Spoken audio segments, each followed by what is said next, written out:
Hi hello ಎಲ್ಲರಿಗೂ ನಮಸ್ಕಾರ. ನೀವು ನೋಡ್ತಾ ಇದ್ದೀರಾ SATS sat solution YouTube Kannada channel. ಆತ್ಮೀಯ ಮುಖ್ಯ ಶಿಕ್ಷಕ ಬಂಧುಗಳೇ, ಬನ್ನಿ ಇವತ್ತಿನ ಒಂದು ವಿಡಿಯೋದಲ್ಲಿ ನಾನು MHRD UDS ಪ್ಲಸ್ಸಲ್ಲಿ ಇಂಪೋರ್ಟ್ ಮಾಡ್ಯೂಲ್ ಆಪ್ಷನ್ಸನ್ನು ಎನೇಬಲ್ ಮಾಡಿದ್ದಾರೆ. ಏನಪ್ಪ ಇದರ ಉಪಯೋಗ ಅಂದರೆ, ನಮ್ಮ ಶಾಲೆಗೆ ಯಾವುದಾದ್ರೂ TC ಬಂದಿದ್ದರೆ ಆ TC ಬಂದಂತಹ ಮಕ್ಕಳನ್ನು MHRD UDS ಪ್ಲಸ್ಸಲ್ಲಿ ಯಾವ ರೀತಿ ಇಂಪೋರ್ಟ್ ಮೂಲಕ ನಮ್ಮ ಶಾಲೆಗೆ ದಾಖಲಾತಿ ಮಾಡಿಕೊಳ್ಳಬೇಕು ಎನ್ನುವ ಒಂದು ಮಾಹಿತಿ ಈ ಒಂದು ವಿಡಿಯೋದಲ್ಲಿ ನಾನು ನಿಮಗೆ ಕೊಡ್ತಾ ಹೋಗ್ತೇನೆ. ಹಾಗೂ ಆ ದಾಖಲಾತಿ ಮಾಡಿಕೊಳ್ಳಲು ಯಾವೆಲ್ಲ ಅಂಶಗಳು ಬೇಕು ಅನ್ನೋದು ಕೂಡ ತಿಳಿಸ್ತೇನೆ. ಓಕೆ, ಬನ್ನಿ ವಿಡಿಯೋನ ಶುರು ಮಾಡೋಣ. ಶುರು ಮಾಡುವ ಮೊದಲು ನೀವೇನಾದರೂ ಫಸ್ಟ್ ಟೈಮ್ ನಮ್ಮ ಯೂಟ್ಯೂಬ್ ಚಾನಲ್ ನೋಡ್ತಾ ಇದ್ರಪ್ಪ ಅಂದರೆ MHRD UDS ಪ್ಲಸ್ನ ಹೊಸ ಅಪ್ಡೇಟ್ಗೆ ನಮ್ಮ ಚಾನಲ್ಗೆ ಸಬ್ಸ್ಕ್ರೈಬ್ ಮಾಡಿಕೊಂಡು ಉಚಿತವಾಗಿ ಅಪ್ಡೇಟನ್ನು ಪಡಿತಾ ಇರಿ. ಸೊ ಬನ್ನಿ ಹಾಗಾದರೆ ವಿಡಿಯೋನ ಶುರು ಮಾಡೋಣ. ಓಕೆ, ಮೊದಲನೇದಾಗಿ ನೀವು ಸ್ಟೂಡೆಂಟ್ ಮಾಡ್ಯೂಲ್ಗೆ ಲಾಗಿನ್ ಆಗಬೇಕು. ಸೊ ಲಾಗಿನ್ ಆದ ಮೇಲೆ 25-26 ಅಕಾಡೆಮಿಯನ್ನು ತಕ್ಕೊಳ್ಳಿ. ಇದನ್ನು ಕ್ಲೋಸ್ ಮಾಡಿ.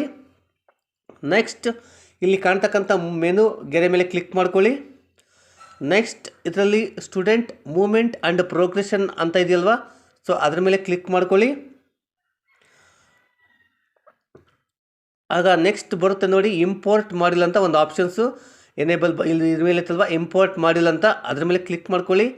ಅದ್ರ ಮೇಲೆ ಕ್ಲಿಕ್ ಮಾಡಿದರೆ ನೋಡ್ಬೋದು import within state go options ಇರಲಿಲ್ಲ, ಈಗ ಬಂದಿದೆ. ಇಂಪೋರ್ಟ್ ಔಟ್ಸೈಡ್ ಸ್ಟೇಟ್ ಅಂತ, next drop box or inactive student list ಅಂತ 3 ಆಪ್ಷನ್ಸ್ ಇದೆ. ಇಲ್ಲಿ ನಾವು ಇಂಪೋರ್ಟ್ ಮಾಡ್ಕೋಬೇಕಂದ್ರೆ 2 ರೀತಿಯ ಇಂಪೋರ್ಟ್ ಇದೆ. ಒಂದು ವಿತಿನ್ ಸ್ಟೇಟ್ ಅಂದರೆ ನಿಮಗೆ TC ಬಂದಂತಹ ಮಗು ನಮ್ಮ ರಾಜ್ಯದೊಳಗೆ ಆಗಿದ್ದರೆ ಫಸ್ಟ್ನೇ ಆಪ್ಷನ್ಸನ್ನು ಯೂಸ್ ಮಾಡ್ಕೊಳ್ಳಿ. ಒಂದು ವೇಳೆ ಔಟ್ ಆಫ್ ಸ್ಟೇಟಿಂದ ನಮಗೇನಾದರೂ TC ಬಂದಿದ್ದರೆ 2ನೇ ಆಪ್ಷನ್ಸನ್ನು ಯೂಸ್ ಮಾಡ್ಕೊಳ್ಳಿ. ಓಕೆನಾ? ಸೊ ಈಗ ನಾನು ಮೊದಲನೇ ಆಪ್ಷನ್ಸ್ ತೋರಿಸ್ತೀನಿ ಯಾವ ರೀತಿ ಅಂತ. ಇಂಪೋರ್ಟ್ ಮಾಡ್ಯೂಲಲ್ಲಿ ವಿತಿನ್ ಸ್ಟೇಟ್ ಐತಲ್ವ, ಇಲ್ಲಿರ್ತಕ್ಕಂಥ ಗೋ ಆಪ್ಷನ್ಸ್ ಮೇಲೆ ಕ್ಲಿಕ್ ಮಾಡ್ತೇನೆ. ಗೋ ಆಪ್ಷನ್ಸ್ ಮೇಲೆ ಕ್ಲಿಕ್ ಮಾಡಿದರೆ ನಮಗೆ ನೆಕ್ಸ್ಟ್ ಈ ರೀತಿ ಒಂದು ಇಂಟರ್ಫೇಸ್ ಓಪನ್ ಆಗುತ್ತೆ. ಇಲ್ಲಿ ಇಂಪೋರ್ಟ್ ಮಾಡ್ಕೊಳ್ಬೇಕಾದ್ರೆ ನಮಗೆ ಆ ಮಗುವಿನ ಒಂದು ಸ್ಟೂಡೆಂಟ್ ಪೆನ್ ನಂಬರ್ ಬೇಕು ಮತ್ತು ಡೇಟ್ ಆಫ್ ಬರ್ತ್ ಬೇಕು. ಮಗುವಿನ ಪೆನ್ ನಂಬರು ಮತ್ತು ಡೇಟ್ ಆಫ್ ಬರ್ತ್ ಬೇಕು, ಸರಿನಾ? ಸೊ ಈಗ ನಿಮಗೊಂದು ಕ್ವಶನ್ ಅರೈಸ್ ಆಗುತ್ತೆ, ನಮಗೆ ಆ TC ಬಂದಿರುವ ಮಗುವಿನ ಪೆನ್ ನಂಬರ್ ಗೊತ್ತಿಲ್ಲ, ನಾವು ಹೆಂಗೆ ಫೈಂಡ್ ಔಟ್ ಮಾಡ್ಕೊಳ್ಬೇಕು? ಸೊ ಫಸ್ಟ್ನೇ ಆಪ್ಷನ್ನು ನಿಮಗೇನು TC ಬಂದಿರುತ್ತಲ್ವ, ಆ TCಯಲ್ಲಿ ಆ ಶಾಲೆಯ ಮುಖ್ಯ ಶಿಕ್ಷಕರು ಬರೆದಿರ್ತಾರೆ, ಚೆಕ್ ಮಾಡ್ಕೊಳ್ಳಿ. ಓಕೆನಾ? ಒಂದು ವೇಳೆ ಬರ್ದಿಲ್ಲ ಅಂದರೆ ನಿಮಗೆ ಆ ಶಿಕ್ಷಕರ ಕಾಂಟ್ಯಾಕ್ಟ್ ಇದ್ದರೆ ಅವರನ್ನು ಕೇಳಿ ಪಡ್ಕೊಳ್ಳಿ. ಅದು ಆಗಲಿಲ್ಲ ಅಂದರೆ ನೆಕ್ಸ್ಟ್ ಆಪ್ಷನ್ ಏನಿದೆಯಪ್ಪ ಅಂದರೆ ಇಲ್ಲಿ ಸರ್ಚ್ ಬೈ ಪೆನ್ ಅಂತ ಇದೆಯಲ್ವಾ, ಇಲ್ಲಿ ಗೆಟ್ ಪೆನ್ ಆ್ಯಂಡ್ DOB ಅಂತ ಇದೆಯಲ್ವಾ, ಅದ್ರ ಮೇಲೆ ಕ್ಲಿಕ್ ಮಾಡ್ಕೊಳ್ಳಿ. ಅದ್ರ ಮೇಲೆ ಕ್ಲಿಕ್ ಮಾಡಿದರೆ ನೆಕ್ಸ್ಟ್ ಈ ರೀತಿ ಒಂದು ಆಪ್ಷನ್ಸ್ ಬರುತ್ತೆ. ಆ ಮಗುವಿನ ಪೆನ್ ನಂಬರ್ ಯಾವ ರೀತಿ ಪಡ್ಕೋಬೇಕು ಅಂತ. ಆ ಮಗುವಿನ Aadhaar number, year of birth ಅಂದರೆ ಆ ಹುಟ್ಟಿದ ವರ್ಷ, ಆ ಮಗುವಿನ ಆಧಾರ್ ನಂಬರ್ ಹಾಕಿ ಸರ್ಚ್ ಕೊಟ್ಟರೆ ಇಲ್ಲಿ ಕೆಳಗಡೆ ಆ ಸ್ಟೂಡೆಂಟ್ ಪೆನ್ ನಂಬರು ಮತ್ತು ಡೇಟ್ ಆಫ್ ಬರ್ತ್ ನಿಮಗೆ 2 ಸಿಕ್ಕೋಗುತ್ತೆ. ಓಕೆನಾ? ಈ ರೀತಿ ನೀವು ಸರ್ಚ್ ಮಾಡಿಕೊಂಡು ಆ ಪೆನ್ ನಂಬರನ್ನು ಹುಡ್ಕೋಬೋದು. ಒಂದು ವೇಳೆ ಕೆಲವು ಸಾರಿ ಆ ಮಗುವಿನ ಆಧಾರ್ ನಂಬರ್ ಅಪ್ಡೇಟ್ ಆಗಿರಲಿಲ್ಲ ಅಂದರೆ ಕೂಡ ಅವಾಗ ಆ ಪೆನ್ ನಂಬರ್ ಸಿಗೋದಿಲ್ಲ.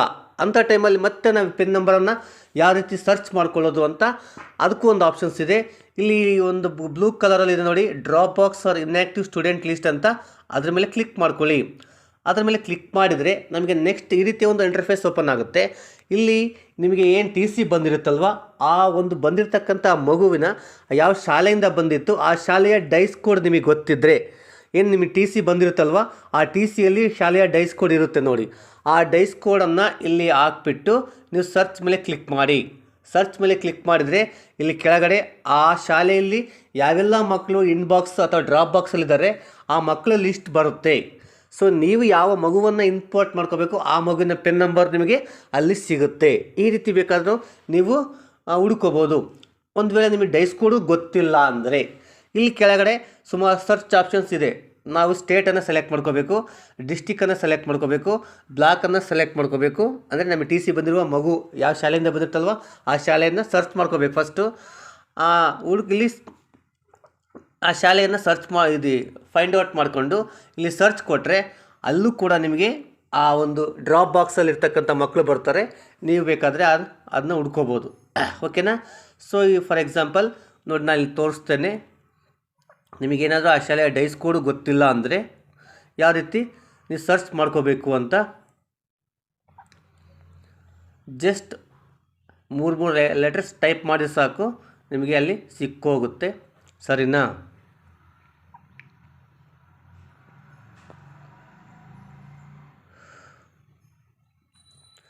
ಸೊ ಈ ರೀತಿಯ ಅಡ್ರೆಸ್ಸನ್ನು ಟೈಪ್ ಮಾಡಿಬಿಟ್ಟು ಇಲ್ಲಿ ಸರ್ಚ್ ಮೇಲೆ ಕ್ಲಿಕ್ ಮಾಡಿ. ಸರ್ಚ್ ಮೇಲೆ ಕ್ಲಿಕ್ ಮಾಡಿದರೆ ಆ ಶಾಲೆಯ ಒಂದು ಡ್ರಾಪ್ ಬಾಕ್ಸಲ್ಲಿ ಯಾರೆಲ್ಲ ಇದ್ದಾರೆ ಆ ಲಿಸ್ಟ್ ಇಲ್ಲಿ ಓಪನ್ ಆಗುತ್ತೆ. ನೀವು ಚೆಕ್ ಮಾಡ್ಕೋಬೋದು. ಸರಿನಾ? ಆ ಡ್ರಾಪ್ ಬಾಕ್ಸಲ್ಲಿ ಇರ್ತಕ್ಕಂಥ ಮಕ್ಕಳಿಲ್ಲಿ ಬರ್ತಾರೆ, ಚೆಕ್ ಮಾಡ್ಕೋಬೋದು.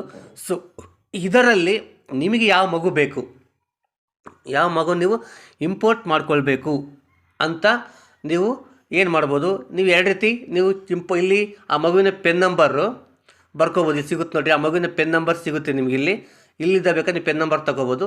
ಇಲ್ಲ ಅಂದರೆ ಜಸ್ಟ್ ಆ ಮಗುವಿನ ಆಕ್ಷನ್ ಕಾಲಮಲ್ಲಿ ಇಂಪೋರ್ಟ್ ಅಂತ ಒಂದು ಆಪ್ಷನ್ಸ್ ಇದೆಯಲ್ವಾ, ಆ ಇಂಪೋರ್ಟ್ ಮೇಲೆ ಕ್ಲಿಕ್ ಮಾಡ್ಕೊಳ್ಳಿ. ನೋಡಿ, ಇಲ್ಲಿ ಇಂಪೋರ್ಟ್ ಮಾಡ್ಕೊಳ್ಳಿ, ಭಾರಿ ಹುಷಾರು. ನೀವು ನಿಮ್ಮ ಶಾಲೆಗೆ ಟಿ ಸಿ ಬಂದ ಮಗು ಬಿಟ್ಟು ಬೇರೆ ಆ ಮಗುನ ಇಂಪೋರ್ಟ್ ಮಾಡ್ಕೋಬಾರ್ದು. ಸೊ ಹಾಗಾಗಿ ಇಲ್ಲಿ ಇಂಪೋರ್ಟ್ ಮಾಡ್ಕೋಬೇಕಾದ್ರೆ ಭಾರಿ ಹುಷಾರಾಗಿ ಇಂಪೋರ್ಟ್ ಮಾಡ್ಕೊಳ್ಳಿ. ಇಂಪೋರ್ಟ್ ಮೇಲೆ ಕ್ಲಿಕ್ ಮಾಡಿದರೆ ನೆಕ್ಸ್ಟ್ ಏನು ಮಾಡುತ್ತೆ, ಆ ಮಗುವಿನ ಸ್ಟೂಡೆಂಟ್ ಪೆನ್ ನಂಬರ್ ಇಲ್ಲಿ ಆಟೋ ಫೆಚ್ ಆಗುತ್ತೆ. ನೀವು ಜಸ್ಟ್ ಇಲ್ಲಿ ಆ ಮಗುವಿನ ಡೇಟ್ ಆಫ್ ಬರ್ತನ್ನು ಟೈಪ್ ಮಾಡಿ ಗೋ ಮೇಲೆ ಕ್ಲಿಕ್ ಮಾಡಿ.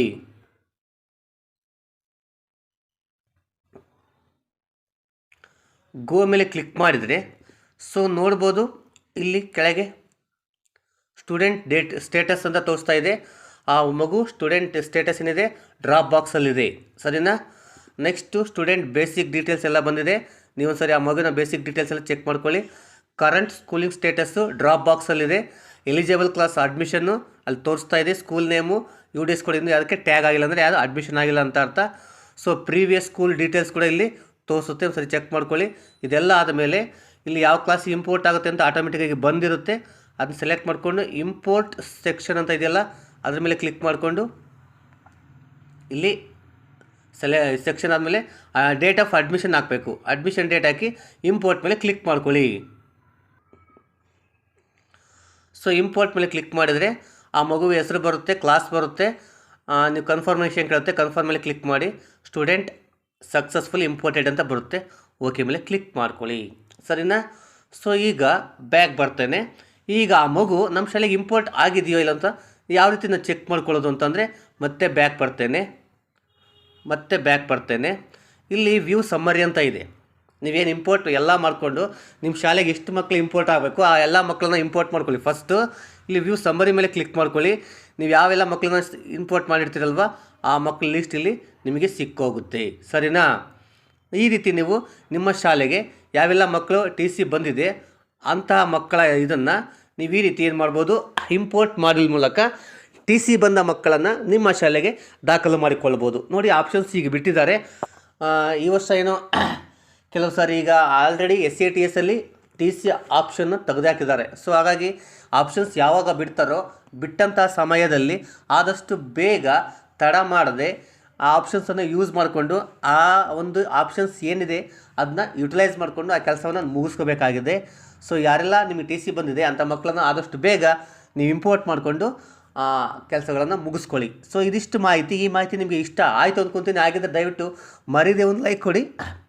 ವಿಷಯ ಇಷ್ಟ ಆಗಿದ್ದರೆ ನಿಮ್ಮ ಸ್ನೇಹಿತರಿಗೂ ಶೇರ್ ಮಾಡೋದನ್ನು ಮರಿಬೇಡಿ. ಹಾಗೂ ಇದೇ ರೀತಿಯ ಮಾಹಿತಿಗೆ ನಮ್ಮ ಚಾನಲ್ಗೆ ಸಬ್ಸ್ಕ್ರೈಬ್ ಮಾಡ್ಕೊಳ್ಳಿ. Thanks for watching. ಧನ್ಯವಾದಗಳು.